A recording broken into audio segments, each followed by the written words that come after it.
right, Dev. I can't hear anything else in here, but if you can hear me, we're good to go. We're going to go ahead and start. Dev, you're waiting to come on? All Wait a right. minute. Hey, I I can made hear it. you. I made it. We've lovely. arrived. Oh my God, we're on. Hey, how's it going? Welcome. All right, so looks like we got 11 people.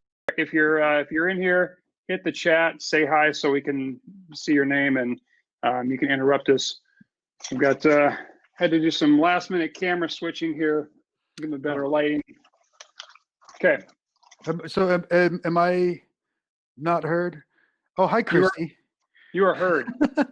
You're heard by me. Hey, is this Okay. a great show so far or what? You guys I know. loving it? It's like we've had technical difficulties and all kinds of stuff already. Just getting started. This is good content. Okay, so our talk today, we'll just jump right into it. Oh, you can hear Deb but not Patrick.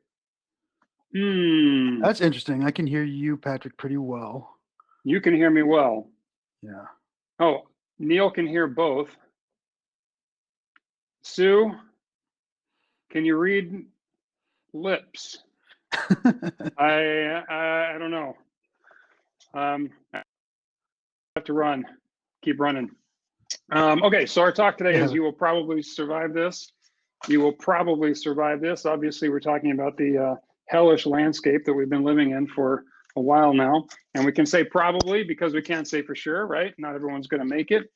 Not to shed too darkly on any of the actual real tragedies that are happening or any of that stuff, but it's we're at a time when you got to say what can you do. And so this is a talk about what can, instead of saying I don't know, what can you do, these are our slides, you can say what can you do, right?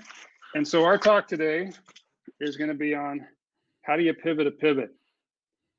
And so what we're going to do is talk about a little bit about who we are, what we've done, and what we thought we would be doing around this time of year, and then what we ended up doing, or how we've kind of stayed surviving. So let me grab my notes here. They're on a different screen since I just changed computers. All right, Dev, can you still see me? Can I still see you? I can still see you. Yeah.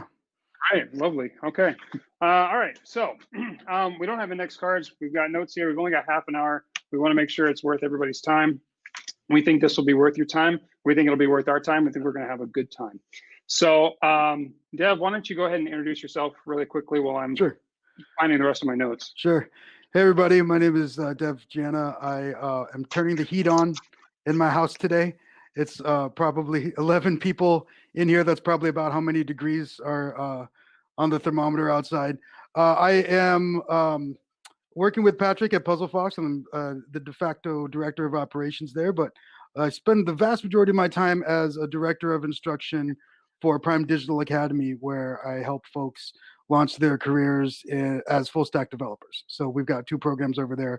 I'm one of the 2 directors of the full stack development program. I also teach a class, I'm teaching a couple classes at Augsburg this coming academic year. It's been very interesting to be a part of 2 completely different focused areas of focus for some higher education places, and how we've managed and handled the shift to deal with COVID and the current pandemic, which has been happening since March. Completely different operations for both of those places. I'm also on the board of directors for the International Game Developers Association of the Twin Cities. Technically, I'm the treasurer, but it's not like we got a bunch of cheese, so I'm not really doing that. Not making it rain there. And I have a water bottle from my game, Newt 1. I think the video is flipped, so just pretend that doesn't have letters on it. For Dev and Ari, we're a local game development studio. It's me and another friend of mine all the way back from graduate school, and we've got Newt 1 is our game right now that is available on all the platforms, Xbox, Switch, PlayStation, stuff like that. Hey, I just realized the video was flipped. That's hilarious. Luckily, I used thin paper and thick markers, so I'll just flip all my pages around and you'll still be able to see. Good notes. My name is Patrick Swinnea. I'm a game developer and interactive designer for about 15 years now. My background is in video production and doing DVD menus. I see Scott's in the moderation panel there. Scott remembers DVDs. back around 2008, I got interested in the interactive side, taking it a little bit further. Coincidentally, with the rise of the App Store, like a lot of people, I kind of rose that wave as an indie developer, and then transitioned around 2015 back into client work, doing Unity development and virtual reality, and as those things were coming on. So I started a company a few years ago, which rebranded about a year and a half ago into Puzzle Fox. I'll hold this one up backwards as well. So there's the company name and an approximation of the logo. So you can go to puzzlefox.com and you can check out some of the things that we've been doing. We've had lots of cool clients, University of Minnesota. We worked on a couple of Super Bowl projects. We done AR apps. We worked on apps for retail products. Last fall, we did something with HBO for Watchmen to help promote that show. We had an installation that ran in Times Square for 6 weeks last year. So that was pretty cool. So this talk is about pivoting your pivot. And so it really comes down to, and I see we're 7 minutes in. What did we think we would be doing this time of year, right? and the truth is that everything that we had been doing, mobile games, digital apps, virtual reality, we were doing trade shows, we were doing more experiential stuff.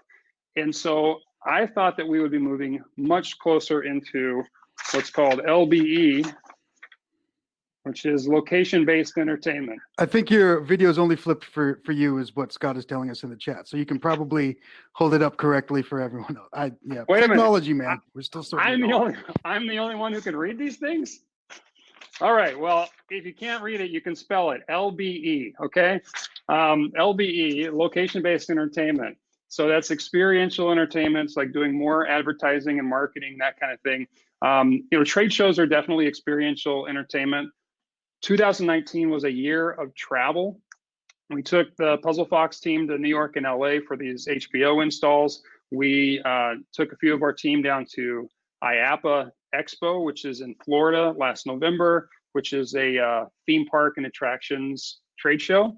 I've gone to that for a couple of years, building, networking, meeting people who already work in this industry, who work in the physical space, where you're designing attractions and using technology to create immersive experiences for people at a certain spot. And all the R&D that we had been doing, technology we've been buying, books been reading, connections made, have all been in the interest of Puzzle Fox getting into location-based entertainment as like our next step, as our next big pivot.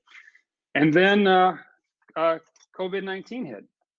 And so that comes back to the question, which was, okay, well, now we have to pivot our pivot, right? We've got to figure out the thing that we thought we were moving towards is now doesn't exist. And Universal and Disney are reopening. Everything's different, small scale attractions, everything's different. So the world that we thought we would be building for doesn't really exist right now. And we don't know when it's going to come back, or if it's going to come back, or what it's going to look like when it comes back. So we had a couple options. How do you pivot your pivot? Let's see, when the world is on fire, and we're not like alone here. Everyone's got these exact same concerns. So we could either, Dev, can you read those?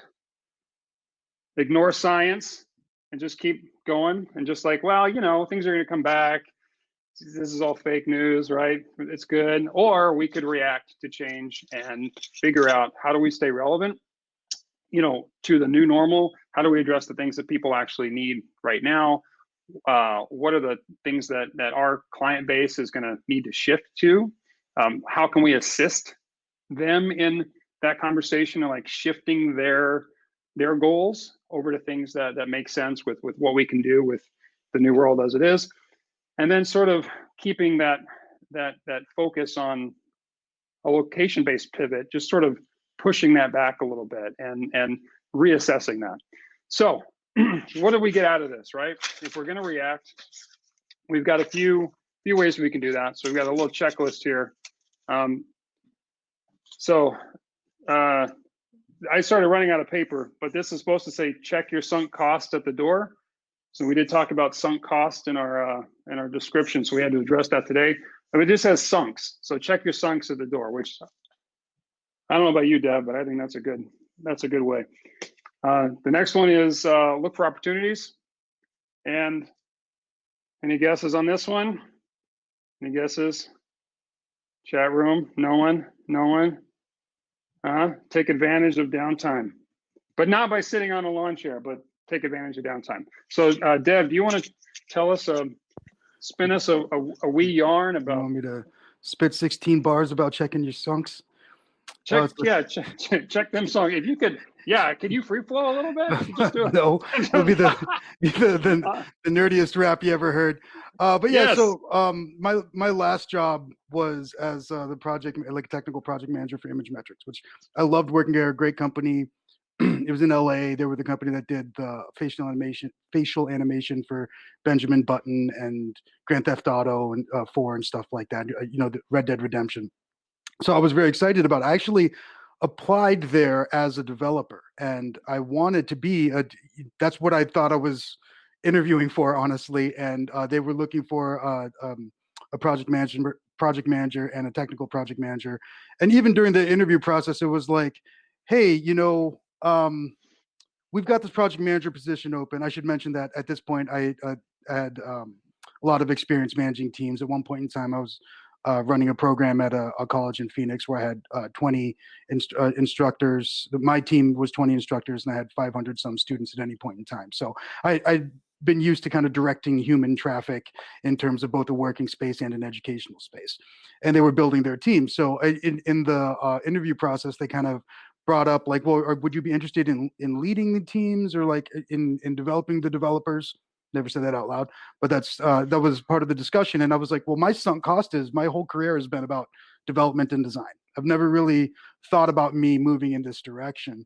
And I took the leap. I had a great time. It was a really awesome place. As a result, I got to work on things that weren't game related, very similar to the types of pivots that we're talking about. I got to work on like the L'Oreal Makeup Genius app, which in real time like puts makeup on your face.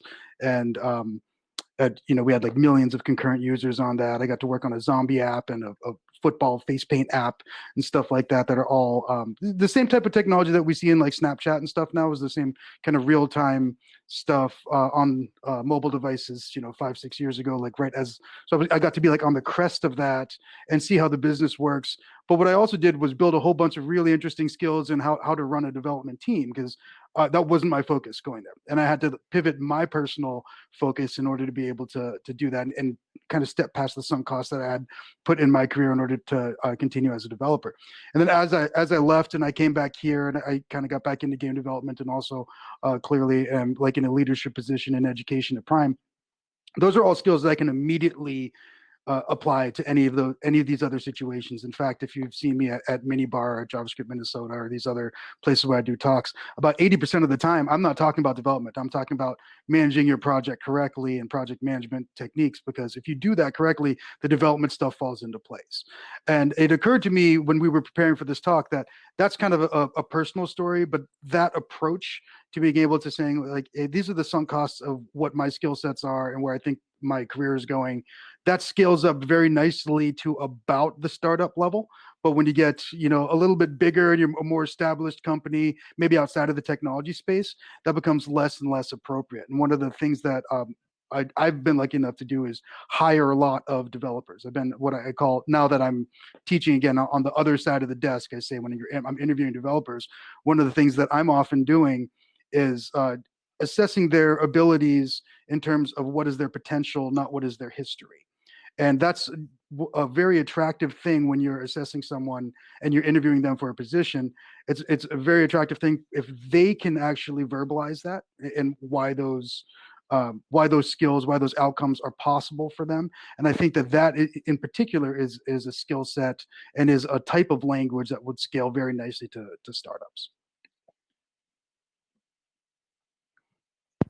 So what I think is interesting about your story, and we've told these stories to each other before, but what I think is interesting is this personal, this investment that you had made toward one direction, and then you were sort of faced with a choice, and how much of that did you have to leave behind, which I think is an interesting kind of lesson right now with the sunk costs. So going to looking for opportunities, the next one, I have a very similar story to Dev with kind of a different takeaway, which is that a few years ago, I had done a client project for someone, and then a company, and they had asked, they said, hey, we have this other thing. It's another game idea, and can you come in and talk to us about it? And so I went in and sat at this table, and in my mind, there's like 15 people in there, but really it was like 3. But everyone in there was, you know, a PhD of something on a very technical level, which was kind of a world that I hadn't ever played in before. And it wasn't really a world that I felt like I belonged in. Like I didn't really feel like I should be sitting at that table. And I understood most of what they were talking about, but there were certainly things in there that I wasn't really sure. And so they described this project that they had, and they kind of laid it all out on the table. And I had this thought of, you know, there's no harm in saying, I don't think I'm the right fit here. Like I could get up, and I could leave the room, and that would be fine, right? Everything would be fine. And instead, I thought, well, you know, what if this is the opportunity? What if I don't do that? And so I did a thing which I've read about, I've seen it recommended before for people who are especially who are like standing on a stage presenting, who aren't comfortable with stage presentations. And what I did was I had been watching a lot of Mad Men at the time, and I thought of Don Draper, the role model that is Don Draper. And I thought, well, if, you know, how would Don Draper handle this moment right now? And so I just kind of went into this headspace where I imagined myself in this, you know, 1950s suit. And you know, I think in my head, I even looked like John Hamm, like standing there. And I thought to myself, well, there's 3 things here that I have no idea what those even are, right? But the rest of it makes sense. And so what I did was I just kind of said, okay, well, here's what we're going to do. You're going to do this. I need this from you. We're going to lay this out. This is our timeline. Here's how we're going to do it. And we're going to clarify this stuff over here. And I was nervous through the entire thing. And they, you know, after a few minutes of me kind of laying it out, they said, yeah, that's exactly what we need. And in my mind, I was like, wow, that's amazing. I can't believe that worked. That was crazy. And we did the project, and the project went great. And I ended up doing lots of work with these same people. I still work with them today on different projects. And so it was kind of, now it's the same way, you know, looking at, okay, what are the opportunities that we have now? For us, making a pivot to a pivot, if our pivot was into a location-based entertainment industry that doesn't exist anymore, you know, maybe there's an advantage there to being able to reevaluate it. Like, we have the luxury of time to sit back and say, okay, well, the world is going to change. Where is the change going to be? How do we pivot to that now? So all this R&D, you know, don't get bogged down on time we've spent doing this other thing. Just focus on the new, where's the new future going to be? You know, maybe we wait on that. And then the other big thing about the other big opportunity is looking at how we can embrace remote working. And everyone's got a different take on this. Everyone's situation is different. Deb's situation is very different from my situation. And I know that even with our own company, some people have handled it really, really well, and other people have struggled with it. But there's certain efficiencies that you can gain from working at home. And we're a software company, and all of our output is digital. So maybe there's some advantages there. Most importantly, is that we're now in a world that is supportive of remote work in a way that maybe it wasn't before. So I think that's interesting. And then the third one here is taking advantage of downtime, which really isn't to say, you know, sit back and chill. It's to say that, you know, when we went into this pandemic, we lost a couple of projects that were sitting on the table. And it was because the world had changed. and the budgets got stripped, and those particular projects didn't make sense in a world where no one was leaving their house anymore. And so we had a few extra cycles to burn, and we immediately shifted that into R&D and marketing, and just this knowledge that fortunes are made in a down market. I mean, you know, that if you can plow through and keep an eye on some goal, then you know, you might come out. There might be an opportunity here.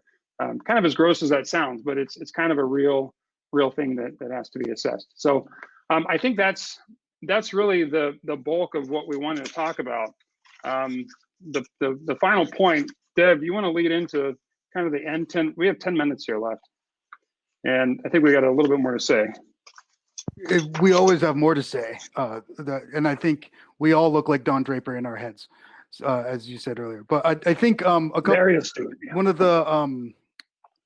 the things that was very specific about the decisions that you had to make as the leader of your company, Patrick, is really, you know, the strategy for a business is often like, this is where the world's going to be in a couple years, or this is where the world's going to be in 15 years. And if the direction of the world changes more than, like, I don't know, 9 degrees, like you have a very specific outcome, destination where you think you're headed, and like that's more than your usual pivot. So taking stock of not just what your company has to offer immediately, but also what are the skill sets of the folks who are within your company, and what skills Patrick and I were just talking about. Like I play in a bunch of bands. I'm always doing like video work and stuff like that. My master's is in a tangentially related software field or technology field, but it hasn't been something that's been directly used by this company, or even any of the other ones, any of the other like places where I do work. Even in my little game studio, I don't do any animation or 3D animation,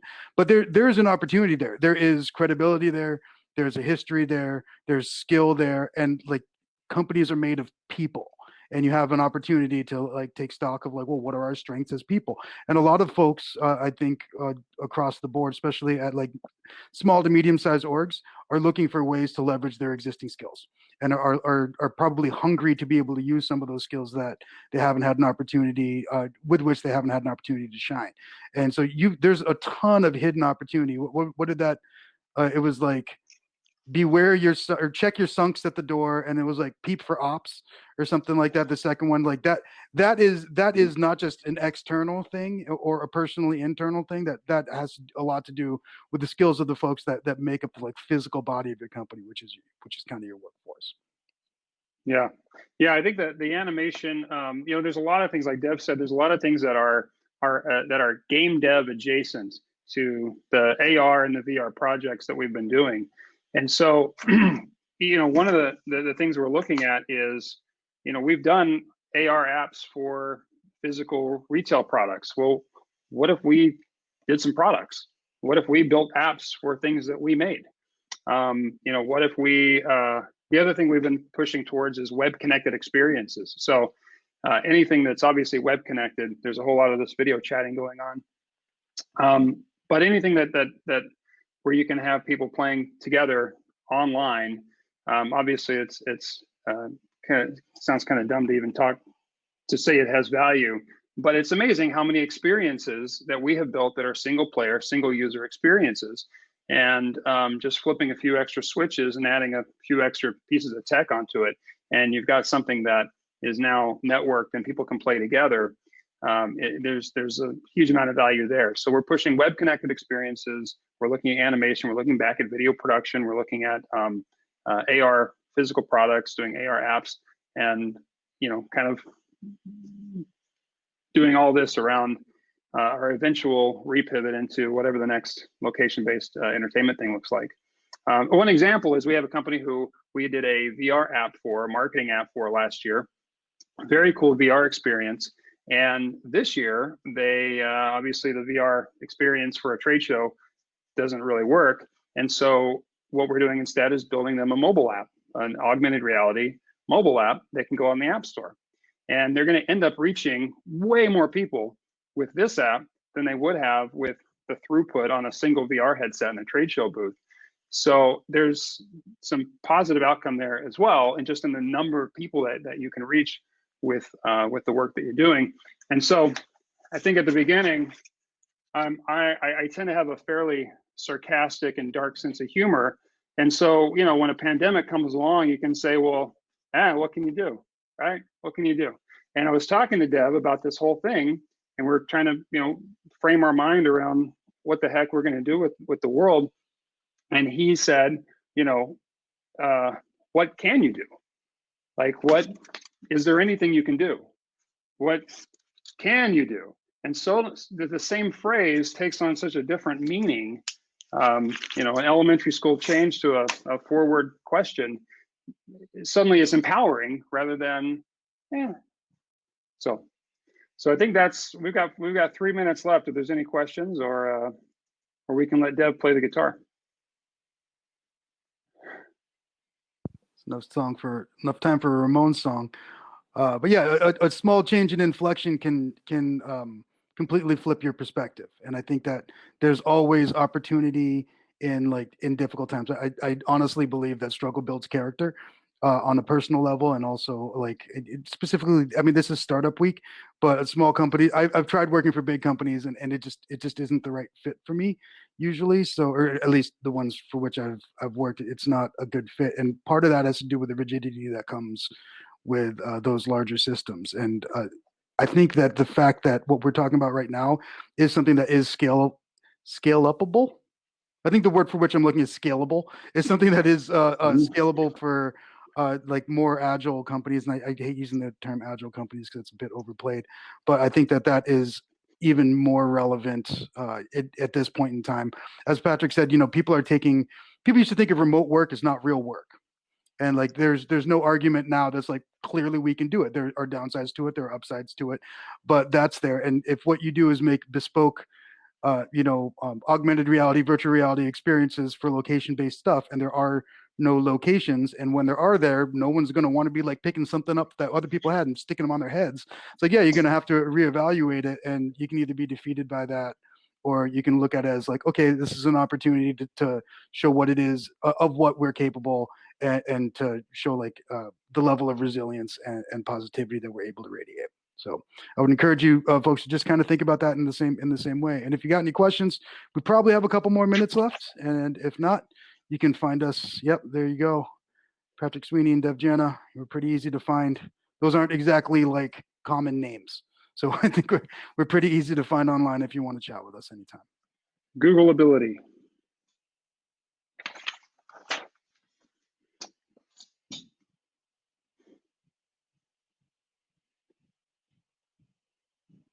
All right. Well, I think we're out. Thanks, guys. Thanks, everyone.